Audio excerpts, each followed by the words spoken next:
We continue now at the top of Daf Mem Zayin Amud Aleph in Meseches Sotah. This is Sotah Daf 47a. The Gemara is continuing to discuss the episode with Elisha, where the bears attacked the 42 children. The bears tore apart the 42 children.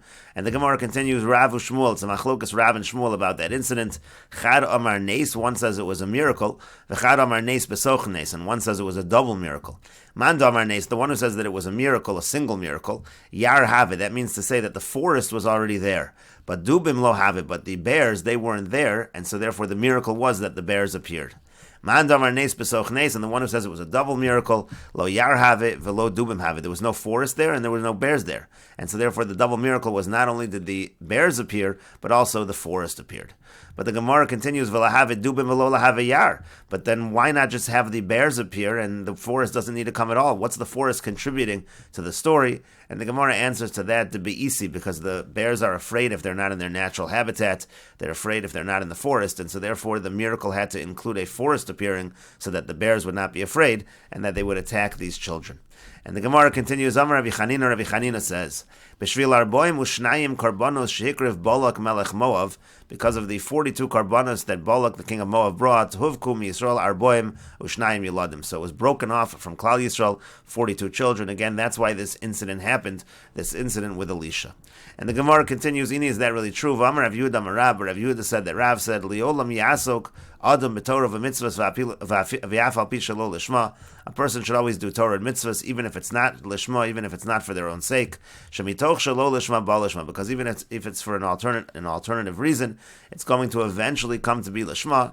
Shebischar arboim ushnayim karbanos shehikriv Balak melech Moav, because as a reward for the 42 karbanos that Balak, the king of Moab, brought, zacha v'yatzta mimenu rus, so he was zochi, he merited that rus came out from him, sheyatzta mimenu shlomo, and that came out from her, Shlomo HaMelech, shekasav bey, and what is it written about him? Elef olos yala Shlomo, 1,000 olos Shlomo would bring up as a carbon. And so here we have a different reward for the fact that Balak brought these karbanos. The reward is the fact that Shlomo eventually descended from him, and not the reward of this episode with Elisha.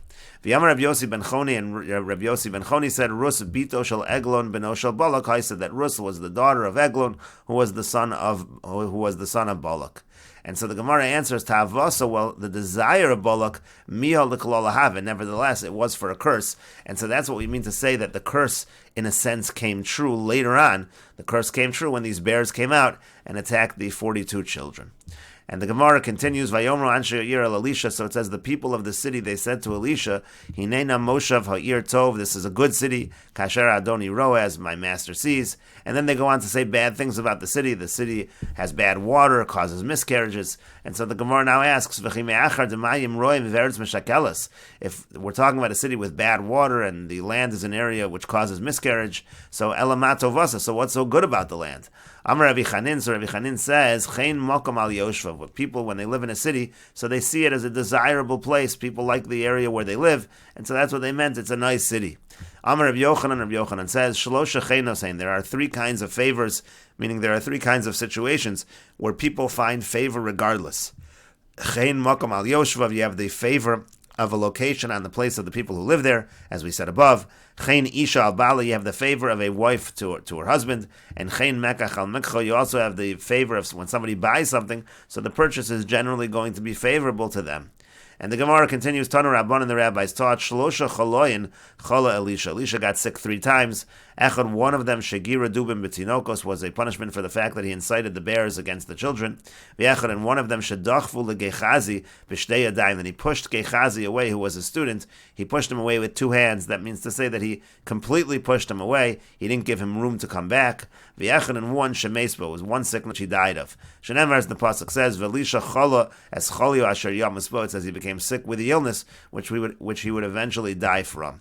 And the Gemara continues, Tanu Rabban, and the rabbis taught, Liolam tei smol docha v'yamin mekarebes. When a person is dealing with people, he should push away with the left hand, but he should use his right hand to bring the person close, meaning you should never totally push someone away. Lo Elisha shedachvu legechazi b'shtei yadav, not like Elisha, who pushed away Gechazi with 2 of his hands, he fully pushed him away. V'lo Yehoshua ben Prachia, not like Yehoshua ben Prachia, shedachvu le'echad mitalmidav, that he pushed away one of his students, b'shtei yadav, with 2 of his hands. And the Mesoras Hashas over here says who is the student here? What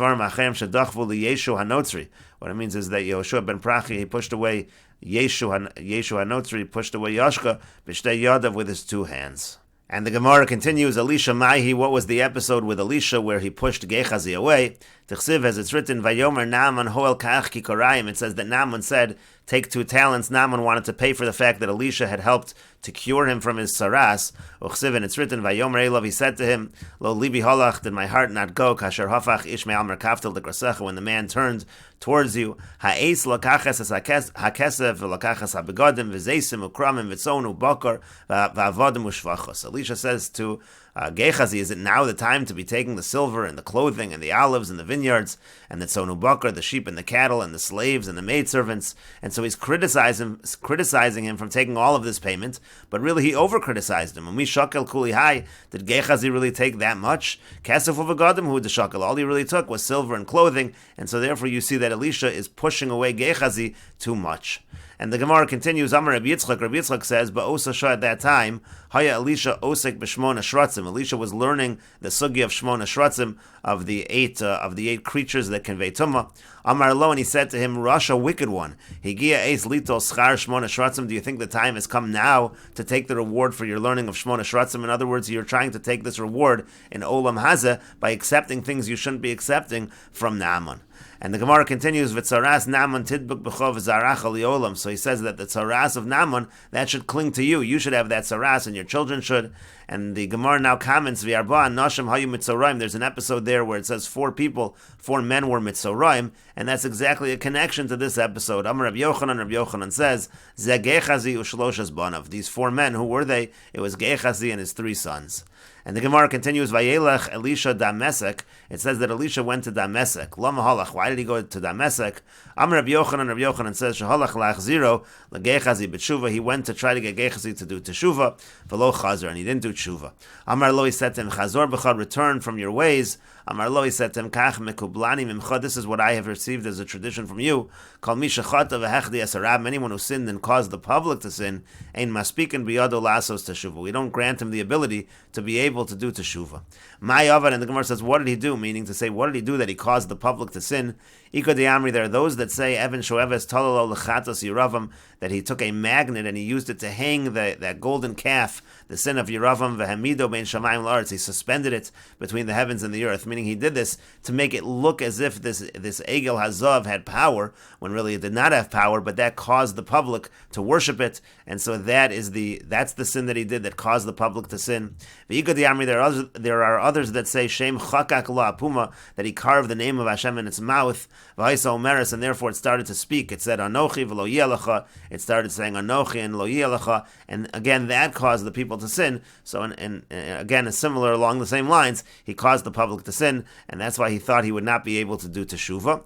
V'iko de Amrin, there are those that say Rabbanon dacha mikamei, that he pushed aside the scholars from in front of him, meaning to say that people came to try to learn from Elisha, and Gehazi would push them away. Techsiv, as it's written, Vayomru b'nei hanavim el Elisha, it says the students of the prophets, they said to Elisha, Hineino hamakom asher anachnu yoshvim sham lefanecha tsar mimenu. It says that the area where we are, it's too crowded, there are too many of us. So what does that imply? Mechlal, that implies da'ad ha'idna lo havidachik, that until this point in time, it was not a crowded area, meaning to say that Gehazi was not letting people in. Then all of a sudden, when Gehazi is out of the picture, all of a sudden there are too many, and it gets too crowded. And the Gemara continues, Yehoshua ben Prachia Mahi, what was the episode with Yehoshua ben Prachia? Kedavaka kotel Yanei Malka l'Rabbanan, when Yanei HaMelech was killing the sages, Shimon ben Shetach atminu achase. So Shimon ben Shetach, he was hidden by his sister. The sister of Shimon ben Shetach was the wife of Yanei HaMelech. Rabbi Yehoshua ben Prachia azal orak l'Alexandria shel Mitzrayim. And Rabbi Yehoshua ben Prachia, he went and he fled to Alexandria and Mitzrayim. So then when there was peace, when there was no more danger, Sholach le Shimon ben Shetach, so Shimon ben Shetach sent him the following message, Mini Yerushalayim, Ir HaKodesh, L'cha Alexandria, Shel Mitzrayim, from Yerushalayim, Ir HaKodesh, to Alexandria and Mitzrayim, the following message, Achosi Bali, my sister, my husband, Shari Besochech, dwells within you, Vani Yosheves Shomema, and I am sitting here desolate. So Amar, so he understood the message, and he said, Shmami, no, we see from this, Havale Shalma, that there's peace now, it's not dangerous. Rabbi Yehoshua ben Prachi realized that he's able to return to Yerushalayim. Kiyasa ikla lahu ushbiza. So when he was on his way, he stopped by an inn. Kam kamayu biyakara shaper avdila yakara tuva. So they gave him good honor and they treated him very respectfully. So Yasav v'kamishtabach. So he was sitting and he was praising. Kama noach san yazu. How great is this inn? Amar le echad mitalmidav. So one of his students said, and again the girsa has changed to some change of the girsa to Yeshu HaNotzri. Yeshu HaNotzri said to him, Rebbe eina churutos. Rebbe, her eyes, they're narrow. In other words, he said there's a little criticism here of the innkeeper. Amar le said to him, Rasha, wicked one, bekachata osek. This is what you're dealing with. You're looking at the women here. Apik arba meya shipure v'shamte. He took out 400 shofars and he excommunicated him. Kol yoma asal akame v'lo kibli. And every day Yeshu HaNotzri would come before him and he wouldn't accept him. Yom Echad, one day have a kari Kriya Shema. He was reading Kriya Shema. Also, Lakami, he came before him, have a bidaiti l'kabuli, and actually, Rabbi Yehoshua ben Prachi had in mind that he was going to accept him this time. But achvile biyade, but then he made a motion with his hands as he was saying Kriya Shema. Savar midcha dachile. So he thought, meaning Yeshu HaNotzri, the Talmud thought that he's being pushed away again. So Azal Zakaf Levinta, so he went and he stood up a brick, Palchan, he began to worship it. Amar Le, so then he said to him, Chazor Bach, do teshuva. In other words, Rabbi Yehoshua ben Prachi told his Talmud to do teshuva. Amar Le said to him, Kach mukavlani mimcha, this is what I've accepted as a tradition from you, Kol achote umachdi asarab, anybody who sins and causes the public to sin, ein maspikin biyado lasos teshuva. He's not able, we don't allow him to be able to do teshuva. The Amar Mar, as the master said, and again the girsa they put in Yeshu HaNotzri, what did he do? Kishev v'hisis v'yidiach v'echdi es Yisrael.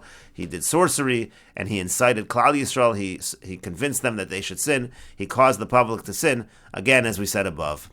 And the Gemara continues, Tanya, we learned in a brayser, Rabbi Shimon ben Elazar Omer, Rabbi Shimon ben Elazar says, the Yetzer Tinok v'isha, when it comes to the Yetzer Hara, when it comes to children, when it comes to a wife, to a small docha, the person should push them back with the left hand, however, via min mikoreves, however, with the right hand, he should bring them closer. Again, the same idea, that he should not push them completely away.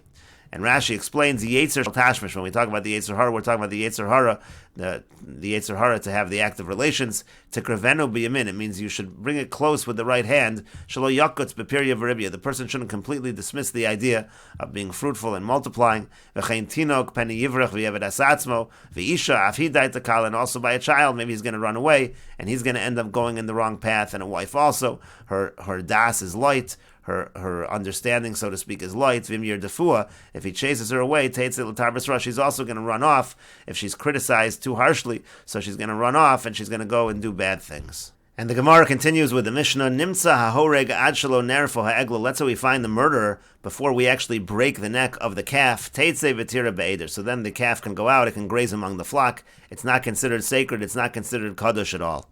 Misha nerfo egla, but let's say already after the neck of the calf has been broken, then we find the murderer. So then tikaver b'makomos, then we have to bury the calf in its place, meaning you can't derive any benefit from the calf. Shal safek basam itchilasa, because the reason why you're bringing it in the first place is because it's a situation of doubt. Kipra sveika, so it's now atoned for the doubt. V'holchala, and now it goes on its way, so to speak, meaning again, you bury it, you can't get any benefit from it. And the Mishnah continues, Nerfo ha'egla, let's say they break the neck of the calf, v'achakach nimtza horig, and then it turns out that they find the murderer, hareza yaharg, so then they kill the murderer, he gets punished. Let's say you have a situation where, again, you find this dead body. One witness said, I saw the murderer, I can identify the murderer. And one witness says, you didn't see, you can't identify. Or let's say a woman says, I saw the murderer, and another woman says, you didn't see anything. Hayu orphan. In these situations, it's considered a situation of doubt, and they do the process of egla arufa, they decapitate the calf. Let's say one witness says, I saw, two witnesses say, you didn't see. Again, that's a situation of doubt. Hayu orphan. They do the procedure of egla arufa. Now, if two witnesses say, we saw the murder of and one says to them, you didn't see anything, so it's not considered doubt. You have two witnesses, lo hayu orphan, so then they do not do the procedure of egla arufa. And the Mishnah continues, Misha Rabu Harotzchanan, from when there became many murderers throughout the land, Batla Egla Arufa. So they nullified the procedure of Egla Arufa. Mishaba Eliezer ben Dinoi Usachina ben Prisha Yanikra, from the time that Eliezer ben Dinoi came on the scene, and he was sometimes called Techina ben Prisha, Chazru Likroso ben Aratzchan. They began calling him the son of the murderer. The point over here is the Mishnah is giving an example of someone who is publicly known to be a murderer. That's Misharabu Haratzchanan, when there were many murders. And again, at that time already, since there are many murders that are already identified, so they nullified the procedure of Egla Arufa. And the Mishnah continues along the same lines, Misharabu Hamanafim, from when there became a lot of adultery, a lot of znus, Pasku Mayim Hamorim, so they ceased the procedure of the bitter waters. Rabbi Yochanan ben Zakkai hefsika, and it was Rabbi Yochanan ben Zakkai who stopped them. Shenemar, as it says in the pasuk, Lo efkor al benosechem ki seznena v'al kalosechem ki sno afna ki heim v'gomer. It says, I'm not going to punish your daughters for the znus and for the adultery. And the Mishnah continues, Mishames Yosi ben Yoezer ish Treda v'Yosi ben Yochanan. The Bach changes it from Yehuda to Yochanan ish Yerushalayim. From the time that Yosi ben Yoezer ish Treda and Yosi ben Yochanan ish Yerushalayim, from the time that they died, Batlu heshkola. So there were no longer the clusters. Shenemar, as it says, Ein eshko lecho. There's no clusters to eat. Bikora ivsa nafshi, the first ripe figs that my soul desires. And the Mishnah continues, Yochanan Kohen Gadol Hever Hodayas HaMaiser. Yochanan Kohen Gadol, he stopped Hodayas HaMaiser, which is every 3 years that the person would confess that they gave proper Maisris. Afu Biteles HaMa'orin Ves HaNokfen. He also stopped the awakeners and the strikers at the Beis HaMikdash. And Rashi explains, Heshkolos, the clusters, Mefarish Begemara Sha'akol Behen. The Gemara will explain that everything was within them, meaning Yosi ben Yoezer and Yosi ben Yochanan, they had all of the proper midos. Ad Yemein Lo Haya Machlokas B'Chachmei Yisrael. Until their days, there was no arguments among the sages of Israel. Kulan Hayuomim Devarim Kinisinasan L'Moshe Misinai. Everybody said over that which was given to Moshe at Har Sinai. V'hein harishonim shenechliku. They were the first that argued b'smichas karbonos b'yomtiv. They argued about leaning on the karbonos on yomtiv. Kedaminim b'chagiga, like we say in chagiga. V'uhaya machlokas rishon shaya b'Yisrael b'divrei Torah. That was the first machlokas in Klal Yisrael in terms of issues related to divrei Torah. Havir hadayas hamaiser. Then it says he stopped the confession of the meiser shaloyu misvadin biarti hakodesh, that they would no longer confess and say that biarti hakodesh, that I got rid of all the sanctified items in the house, that I took off all the proper meisers. So v'gemar mefarish taima, the Gemara will explain the reason. Orin v'nokfin, the awakeners and the strikers, b'gemar mefarish taima, the Gemara will explain the reason for this as well. And we will continue with this discussion in the next video on Daf Mem Zayin Amud Beis.